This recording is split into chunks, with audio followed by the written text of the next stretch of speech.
I know Chigs is in here recording or some shit. No Chid Smooth in here, right? So whatever you say, you know, Chig gonna have everything up there. whatever you say, Chid's gonna be on YouTube with it, man. I like you. Come on. It's so crazy. I'm on a love frequency, but you know I got a mean toxic side to me. And I be throwing that Playboy on, I can leave that bitch on motherfucker. You know, out of my R&B artists, that I don't know if people would know that you are one of my favorite R&B artists. Wow, that's what I'm listening to in the crib when I'm getting, when you know what I'm saying, when I'm doing my thing, and you know what I'm saying, with my lady, when I'm just you know what I'm saying? For sure. When I'm in that motherfucking vibe, and everybody ever got to start front. When they get in that vibe, they know they go get some of that Tory Lanez. Tory Lanez got a good 6 joints on the smashing playlist. Nah, look, that's a fact. I'm here to touch on everything that you're talking about, and I don't think that you was wrong for saying what you said either. I think that it needs to be said more unapologetically so that niggas can understand what's really going on.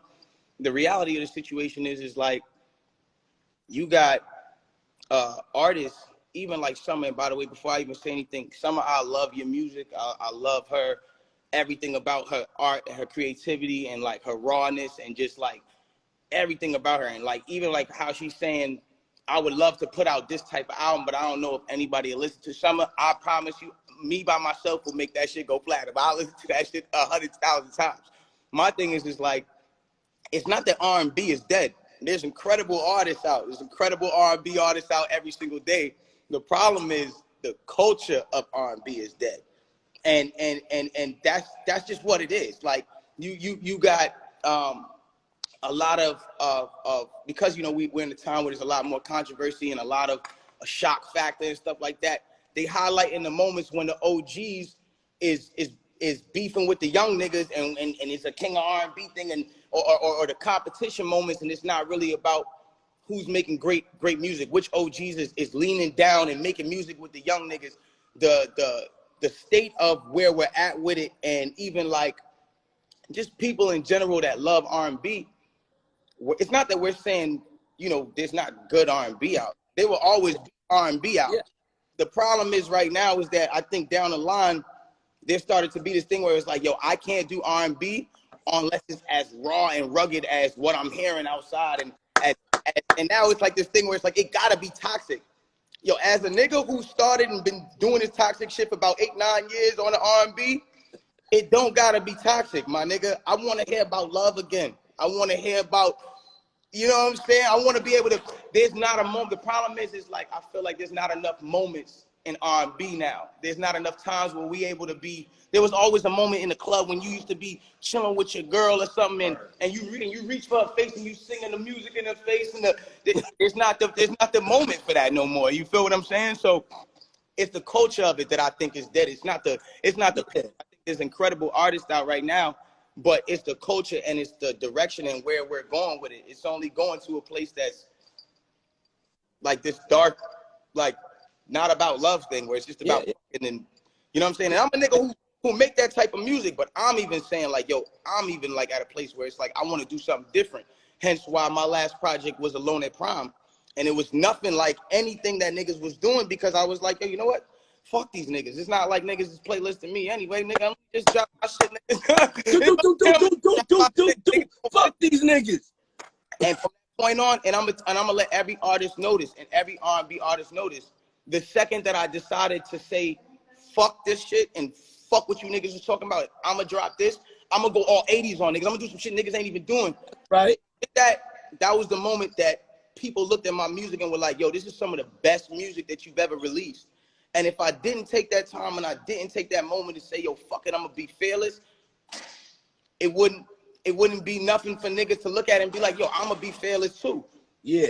And the reality of it is like us as the young niggas and us as the young generation right now, we gotta realize we hold way more weight than we think. Like for instance, like, and not to just keep bringing up as a comparison, but like even with Summer Walker, it's like sometimes I see Summer Walker say, yo, I don't want to do music no more. I don't want to, and to me, it's like, yo, that breaks my heart. Cause I'm like, yeah, music. I you know what I'm saying? Like, but we got to remember that we are actually more of a bigger voice. Our voice is like 100 times multiplied to regular people that are actively trying to be writers or musicians. And when we say stuff or when we do stuff, we got to realize like people are really looking at us for this is just how I need to look at it because this person looks at it like that. And what I've realized is just like we need to be more innovative on just bringing that feeling back and bringing moments back to R&B. You know what I'm saying? And that will really bring the culture back to me. I'm gonna tell you a crazy thing is there's really not a platform for love.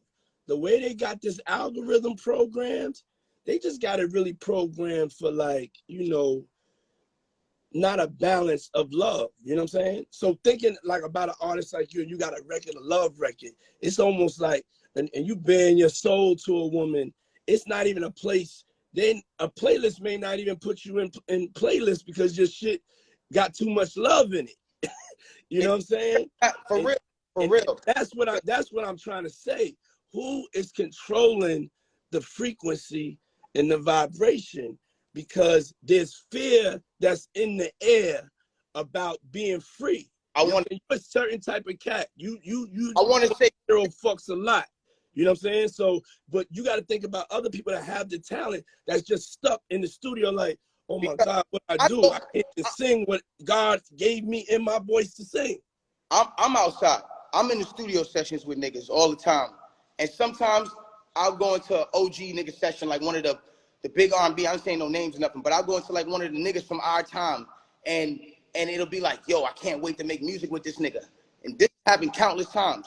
I go in the studio, and when I get there, it's always this hesitation of like, yo, listen to these records. The records are always great. They sound like how they used to sound. They may not sound like how our records sound, but they sound like how they're supposed to sound. And the music that's supposed to, that I feel like some of the OGs are supposed to be releasing, it's like this hesitation like this.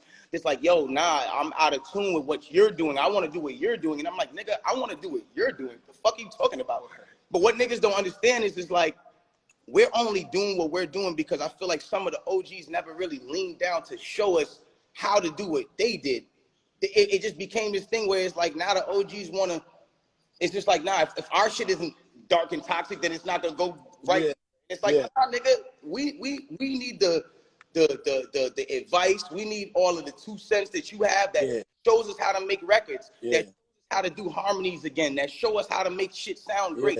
The things that you guys all must have somehow knew in this time when you were all recording these records, we need those. We need those gems so we can start making music like that. It's not that no one's controlling the algorithm, love. It's not that no one's controlling the algorithm. We're controlling the algorithm. And if we as R&B niggas and R&B people don't stand up as a community of people that start actually standing together and just making what the fuck we want, we're going to be in this place where we're never going to make what we want to make. And we're always going to be at this place where R&B is obsolete in the club. And all we're hearing is copy-pasted songs about niggas with these imaginary ops, all these fake-ass guns from Call of Duty, and all this shit that niggas is talking about. And there's never going to be that moment when we're in the club, they stop, they slow it down, you grab a shorty, and you know what I'm saying?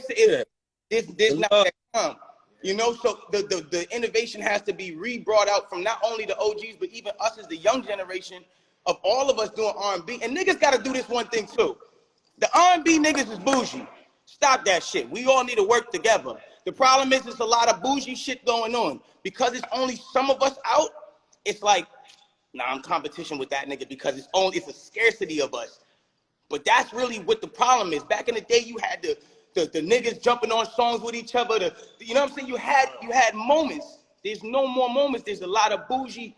I don't know if I should. It's not like how it used to be. The unity needs to be back into our community. I don't mean to. I'm with you on that, and that's what this is really about. As I hear you talk about like OGs versus this and that, let's stop that right there. You know what I'm saying?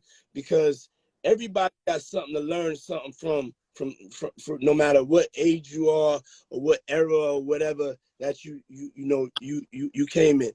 I'm glad this conversation is happening so everybody can stay, because I'm a unifier. You know what I'm saying? I'm not anybody that wants to like break people up or have us against each other, the different subgenres and the different styles. That's not the purpose. Is me recognizing and saying, like, you could be freer. Like, I love you as an artist. I'm listening to your music, and I know that there's more going on in your life. You know what I'm saying?